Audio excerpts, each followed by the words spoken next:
সুপ্রিয় শিক্ষার্থী বন্ধুরা, ঈদ পরবর্তী সময় তোমরা সবাই কেমন আছো? বাসায় আশা করছি সবাই ভালো আছো। আমিও ভালো আছি। তোমাদের সামনে আবার উপস্থিত হয়ে গেলাম তৃতীয় শ্রেণীর বাংলা নিয়ে বরিশাল অনলাইন স্কুলে। আমি বিজন ব্যাপারী, সহকারী শিক্ষক, বাজিতপুর সরকারি প্রাথমিক বিদ্যালয়, ঝালকাঠি। তো বন্ধুরা, আমরা যথারীতি প্রতি শনিবার বিকাল 3টার সময় হাজির হয়ে যাই তৃতীয় শ্রেণীর বাংলা নিয়ে। আজকে আমরা পড়ব একজন পটুয়ার কথা। একজন পটুয়ার কথা। তোমরা অবশ্যই খাতা কলম বই নিয়ে আমাদের সেটের সামনে উপস্থিত হয়েছ। তারপরেও যে সকল শিক্ষার্থীরা নতুন এসেছো, এখনও বই খাতা কলম নিয়ে আসোনি, তারা অতি শীঘ্র বই খাতা কলম এবং বাংলা বই নিয়ে আমার সেটের সামনে উপস্থিত হও। আমরা কিছুক্ষণের মধ্যেই আমাদের পাঠে প্রবেশ করব। আর এই মুহূর্তে আমার সামনে যে সকল শিক্ষক এবং অভিভাবকবৃন্দ রয়েছেন, আপনাদের সকলকে শ্রদ্ধা এবং সালাম জানাচ্ছি এবং অনুরোধ করছি এই ক্লাসগুলো আপনারা শেয়ার করে দেবেন। তাহলে আপনার শিশু, আপনার শিক্ষার্থীবৃন্দ এই ক্লাসগুলো আপনার মাধ্যমে তারা হাতের কাছে পেয়ে যাবে। তাহলে সে সকল শিক্ষার্থীবৃন্দ অনেকটা উপকৃত হবে। ঠিক আছে বন্ধুরা? তো বন্ধুরা, সবাই খাতা কলম নিয়ে এসেছো ইতিমধ্যে। আমরা এখনই আমাদের পাঠে প্রবেশ করব। আশা করছি তোমরা খাতা কলম নিয়ে উপস্থিত হয়েছো। আজকে আমরা যেহেতু পড়ব একজন পটুয়ার কথা, আমি প্রথমে একবার পাঠ করে এই আজকের ক্লাসটি বা আজকের এই যে পাঠটি আমি পড়াবো, আমি পাঠ করে তোমাদের শোনাবো। তারপরে আমরা আমাদের যে সকল কাজ রয়েছে অনুশীলনমূলক, সেগুলো হলো নতুন শব্দ। আচ্ছা, আমরা কিছু নতুন শব্দ আগে লিখে নেই। দেখো, কিছু নতুন শব্দ আমরা পাবো, সেই নতুন শব্দগুলো আগে তোমরা দেখো। আজকে আমাদের এই পাঠের ভিতরে কিছু নতুন শব্দ রয়েছে। দেখো, এগুলো আমরা কোথায় পাই, এগুলো নিয়ে একটু আলোচনা করি। ব্যায়াম, এগুলো তোমরা খাতা লিখতে পারো, অবশ্যই লিখবে। হইচই,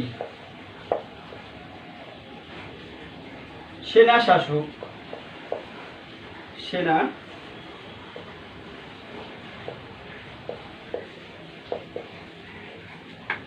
এগুলো হলো নতুন শব্দ। ঠিক আছে, নতুন শব্দ। সেনা শাসক, নকশা, নকশা আর দানব। এই নতুন শব্দ কয়টা আমরা আজকের পাঠের ভিতরে পাবো। ঠিক আছে বন্ধুরা, তোমরা এই শব্দ কয়টি আগে তোমাদের শিখিয়ে নিই।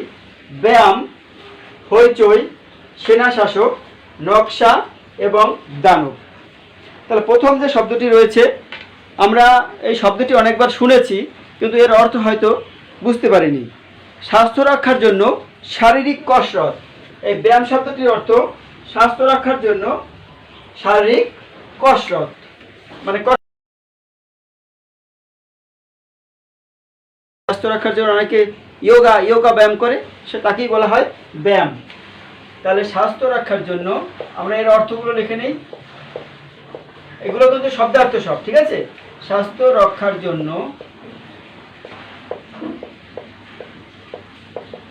স্বাস্থ্য রক্ষার জন্য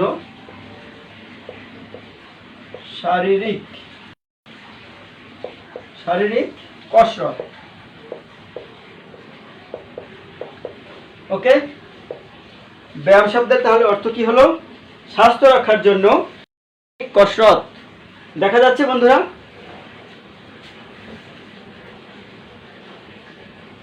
এরপরে শব্দটি দেখো, হইচই।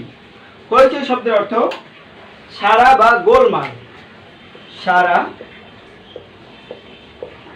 অথবা গোলমাল লিখতে পারো, গোল সারা বা গোলমাল। হইচই শব্দের অর্থ সারা অথবা গোলমাল, যে কোনো একটা লিখলেই চলবে। সেনা শাসক, দেশের শাসক হিসাবে সেনাবাহিনীর কর্মকর্তা।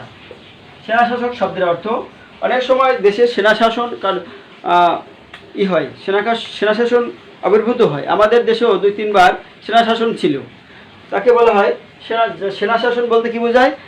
উচ্চ পদস্থ সেনা কর্মকর্তারা যখন দেশের ভার গ্রহণ করে তখন তাকে বলা হয় সেনা শাসক। ঠিক আছে? তাহলে দেশের শাসক হিসাবে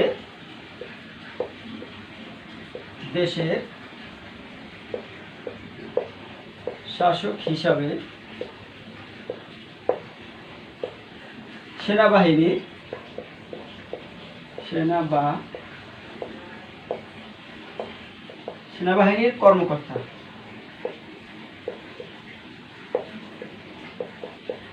দেশের শাসক হিসাবে সেনাবাহিনীর কর্মকর্তা। সেনা শাসক শব্দের অর্থ দেশের শাসক হিসাবে সেনাবাহিনীর কর্মকর্তা। এবার দেখো নকশা। নকশা শব্দের অর্থ ডিজাইন,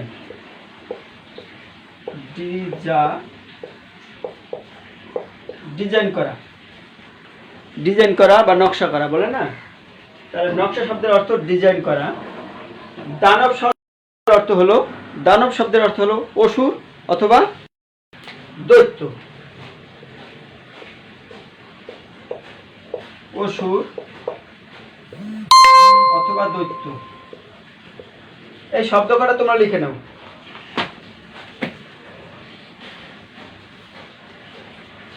আর একবার বলে দিচ্ছি।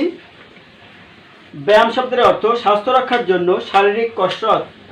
হইচই শব্দের অর্থ গোলমাল। সেনা শাসক শব্দের অর্থ দেশের শাসক হিসাবে সেনাবাহিনীর কর্মকর্তা। দেশের শাসক হিসাবে সেনাবাহিনীর কর্মকর্তা। নকশা শব্দের অর্থ হলো ডিজাইন। আর দানব শব্দের অর্থ অসুর অথবা দৈত্য। এখন আমরা এই নতুন শব্দগুলো পেয়েছি। এখন আমরা একটু পাঠে প্রবেশ করব।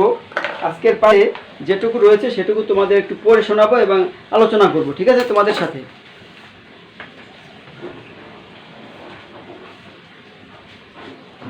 একজন পটুয়ার কথা। 1945 সাল পত্রিকায় প্রকাশিত হয়েছে সারা বাংলায় ব্যায়াম ও শরীরচর্চা প্রতিযোগিতার খবর। তাতে প্রথম হয়েছেন একজন শিল্পী।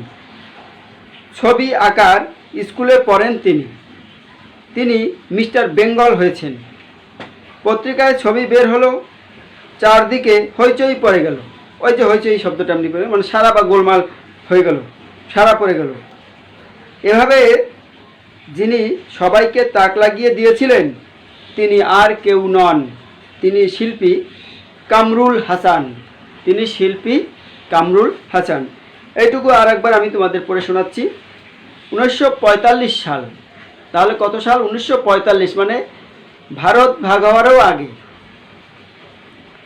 পত্রিকায় প্রকাশিত হয়েছে সারা বাংলায় ব্যায়াম ও শরীরচর্চা প্রতিযোগিতার খবর। এটা পত্রিকায় বের হয়েছে।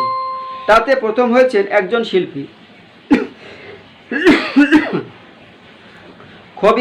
ছবি আঁকার স্কুলে পড়েন তিনি মিস্টার বেঙ্গল হয়েছেন। তাহলে মিস্টার বেঙ্গল মানে এই বাংলা নিয়ে পূর্ববঙ্গ এবং পশ্চিম বাংলা এটা এক বঙ্গ ছিল, তখন ওই সময় মিস্টার বেঙ্গল হয়েছেন। পত্রিকায় ছবি বের হলো, চারদিকে হইচই পড়ে গেল।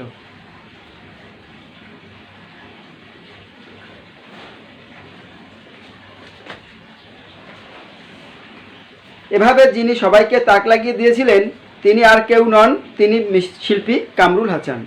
তারপর অনেক দিন কেটে গেছে। 1971 সাল, মানে বাংলাদেশ স্বাধীন হওয়ার বছর, মুক্তিযুদ্ধের বছর। হ্যাঁ, পাকিস্তানি সেনাশাসক ইয়াহিয়া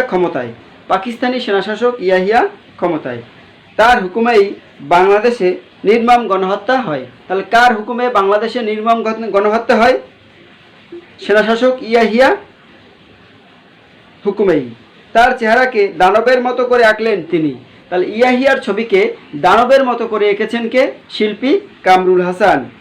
তিনি বাংলাদেশের মানুষ আবার তাকে নতুনভাবে জানতে পারলো। এবার বাংলাদেশের মানুষ তাকে নতুন করে জানতে পারলো। ইনি সেই শিল্পী কামরুল হাসান। বাংলাদেশের জাতীয় পতাকার চূড়ান্ত নকশা করেছেন তিনি। তাহলে বাংলাদেশের আমাদের যে একটা পতাকা রয়েছে, জাতীয় পতাকা, সেই পতাকার চূড়ান্ত নকশা করেছেন কে? শিল্পী কামরুল হাসান। তার জন্ম কলকাতায়। তার জন্ম কোথায়? কলকাতায়। বাড়ি বর্ধমান জেলার নারেঙ্গা গ্রামে। কলকাতার ভিতরে বর্ধমান রয়েছে একটা জায়গা, একটা জেলা রয়েছে। বর্ধমান জেলার নারেঙ্গা গ্রামে এই শিল্পী কামরুল হাসান জন্মগ্রহণ করেছিলেন। বাবার নাম মোহাম্মদ হাসিম। মোহাম্মদ হাসিম। আর মায়ের নাম আলিয়া খাতুন। বাবার নাম মোহাম্মদ হাসিম আর মায়ের নাম আলিয়া খাতুন। ঠিক আছে বন্ধুরা, আমরা আজকে যে পাঠটুকু পড়াবো তোমাদের 1 পৃষ্ঠা, সেটুকু আমরা তোমাদের পড়ে শোনালাম। এবার আমরা নতুন শব্দগুলো তো ইতিমধ্যে জেনেছি, আর একবার দেখে নাও। ব্যায়াম শব্দের অর্থ স্বাস্থ্য রক্ষার জন্য শারীরিক কসরত। হইচই, সারা বা গোলমাল। সেনা শাসক, দেশের শাসক হিসাবে সেনাবাহিনীর কর্মকর্তা। নকশা শব্দের অর্থ ডিজাইন করা। আর দানব শব্দের অর্থ অসুর অথবা গোলমাল, দৈত্য।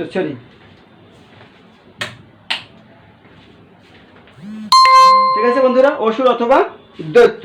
এবার আমরা যে জিনিসটা শিখব সেটা হলো একটি যুক্তবর্ণ আছে আমাদের এই পাঠের ভিতরে। আমি কিন্তু বোর্ড মুছে দিচ্ছি। আমাদের আজকের পাঠের ভিতরে একটি যুক্তবর্ণ রয়েছে, সেই যুক্তবর্ণটা এখন একটু শিখব। তোমরা খাতায় লিখবে অবশ্যই। এবার শিখব যুক্তবর্ণ।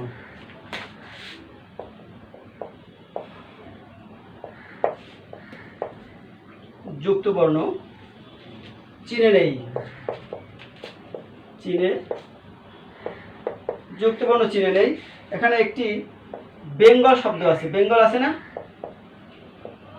বেঙ্গল শব্দ থেকে একটা যুক্তবর্ণ আছে, কি? উমগয় আঙ্গ। দেখো, এই উম গ, এটা হচ্ছে যুক্তবর্ণ। এখন এই যুক্তবর্ণটা ভাঙলে আমরা দুটো শব্দ পাবো, দুটো বর্ণ পাবো।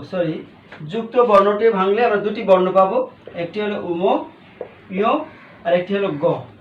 এখন এই থেকে আমরা দুইটি শব্দ গঠন করতে পারি। এই যে উমগয়াঙ্গ, এ থেকে দুটি শব্দ গঠন করতে পারি। একটা হলো অঙ্গ, অঙ্গ, আর একটা হলো বঙ্গ। ব উমগয়াঙ্গ, বঙ্গ। ঠিক আছে, আমরা যুক্তবর্ণটি চিনে নিলাম। তাহলে দেখো, প্রথম শব্দটি হলো বেঙ্গল। বেঙ্গলের ভিতরে একটি যুক্তবর্ণ রয়েছে, সেটা হলো এই শব্দটি। এই যুক্তবর্ণটি রয়েছে, সেটি আলাদা করে নিলাম।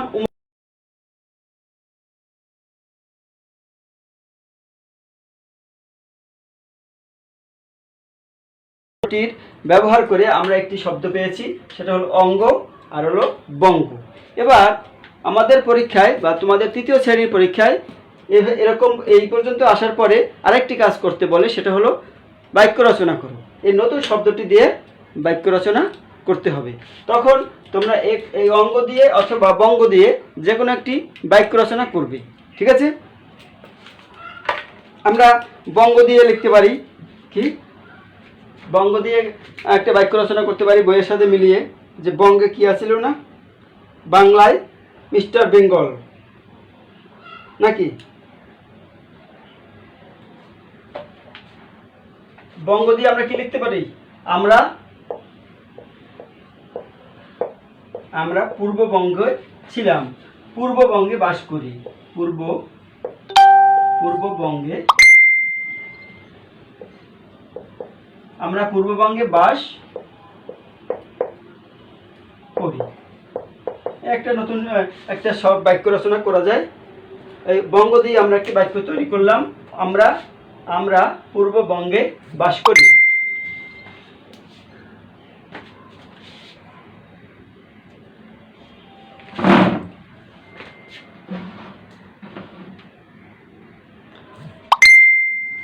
আচ্ছা বন্ধুরা, তোমরা হয়তো যুক্তবর্ণটি লিখতে পেরেছো।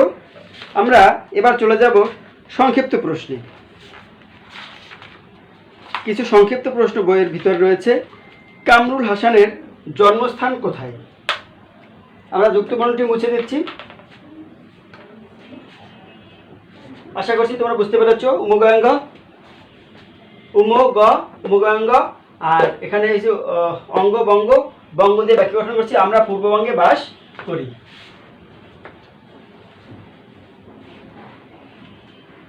এবারে সংক্ষিপ্ত প্রশ্ন উত্তর।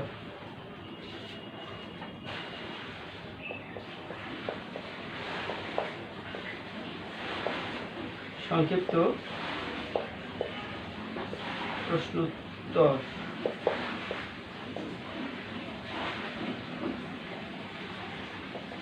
ক নম্বর প্রশ্ন আছে, কামরুল হাসানের জন্ম কোথায়? তোমাদের বইয়ের ৭৬ পৃষ্ঠায় আমরা রয়েছি। কামরুল হাসানের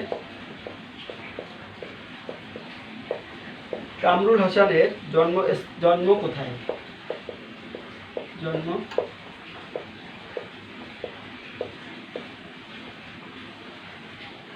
কোথায়? আচ্ছা, কামরুল হাসানের জন্ম কোথায়?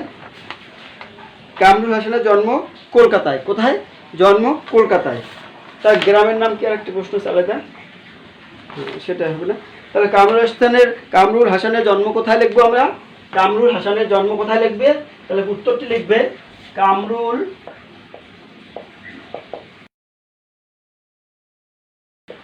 হাসানের জন্ম কলকাতায়। Answer complete. এবার খ নম্বর, কামরুল হাসানের গ্রামের নাম কি? তোমাদের দেখো ৭৬ পৃষ্ঠা রয়েছে।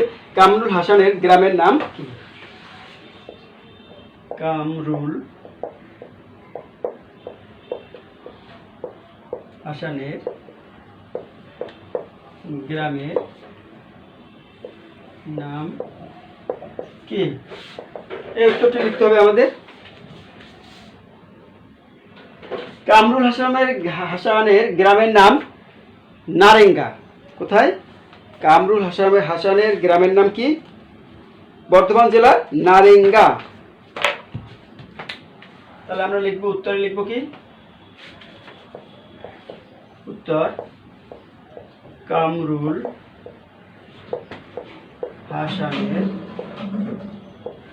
হাসানের গ্রামের নাম নারেঙ্গা।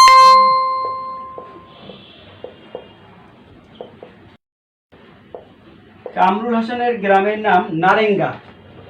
নারেঙ্গার নামটা একটু নতুন নতুন মনে হচ্ছে, কারণ এটা আমাদের দেশে এরকম নাম আমরা বেশি একটা শুনিনি। বেশি একটা কি আমি শুনিনি, নতুন শুনলাম। আর তোমাদের হয়তো শুনে কিছুটা হাসি আসতে পারে যে নারেঙ্গা আবার কি। তো এটা একটা গ্রামের নাম। এবার আরেকটি প্রশ্নের উত্তর আমরা লিখব। তোমরা প্রশ্নগুলো তুলে নাও এবং অ্যান্সারগুলো লিখে নাও। বাংলাদেশের জাতীয় পতাকার চূড়ান্ত নকশা এঁকেছেন কে? আমরা একটি প্রশ্নটা সংক্ষিপ্ত করে দেই। আমাদের জাতীয় পতাকার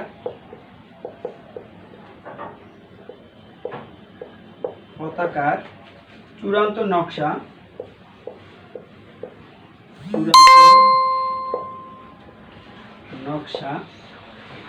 নকশা এঁকেছেন কে?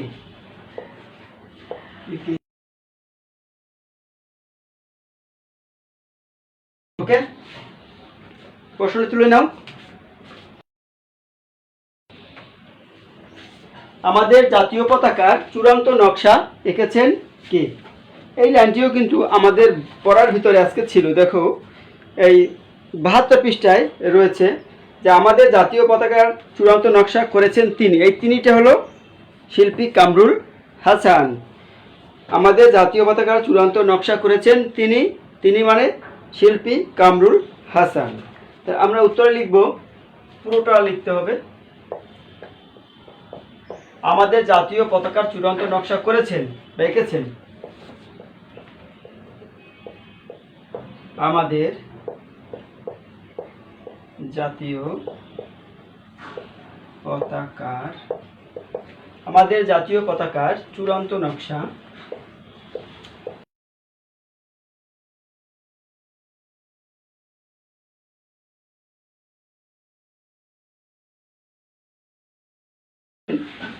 শিল্পী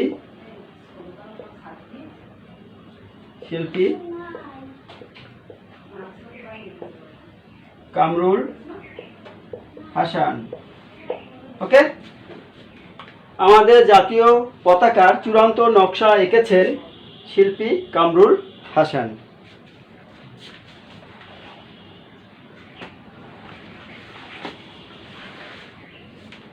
আশা করছি তোমরা লিখতে পেরেছো। আরেকবার আমি তোমাদের সামনে প্রশ্নগুলো একবার বলে দিচ্ছি। কামরুল হাসানের জন্ম কোথায়? কামরুল হাসানের জন্ম কলকাতায়। এক বাক্যে এই কোথার এই জায়গাটুকু শুধু থাকবে না, এইখানে শুধু লিখতে হবে কলকাতায়। ঠিক আছে? আরটা সব প্রশ্ন যেভাবে আছে এভাবেই আমরা লিখব।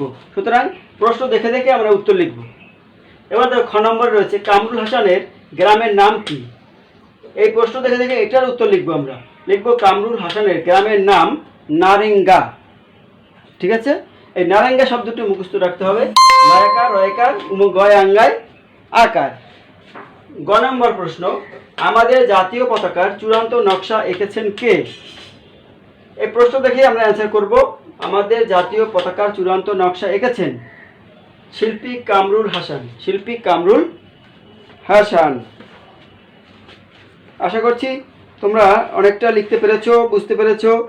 এখানে ভালোভাবে ক্লাস করলে তোমাদের বাসায় আর পড়তে হবে না। আশা করছি সেটুকু আমি বোঝাবার চেষ্টা করছি। তারপরে যদি তোমাদের সম্ভব হয় তোমরা বাড়িতে আরেকবার পড়ে নেবে, তাহলে ধারণাটা আরেকটু পরিষ্কার হবে। তোমাদের অনেকটা কি 90% তোমাদের পড়াশুনো হয়ে যাবে। আচ্ছা, এখানে দেখো একটি বিপরীত শব্দ রয়েছে 7 নম্বরে 76 পৃষ্ঠায়। বিপরীত শব্দটি আমরা লিখব। তার আগে বোর্ডটি পরিষ্কার করব। তোমরা বোর্ডের কাজ তুলতে পেরেছো বন্ধুরা? আমি বোর্ড পরিষ্কার করে দিচ্ছি। সবার লেখা হয়েছে? এবার বোর্ড মুছে দিচ্ছি। তোমরা আশা করছি লিখতে পেরেছো। তারপরও এইটুকু রাখলাম, নিচে 2 লাইন। এবার দেখো একটি বিপরীত শব্দ রয়েছে। বিপরীত শব্দ, একটি বিপরীত শব্দ রয়েছে।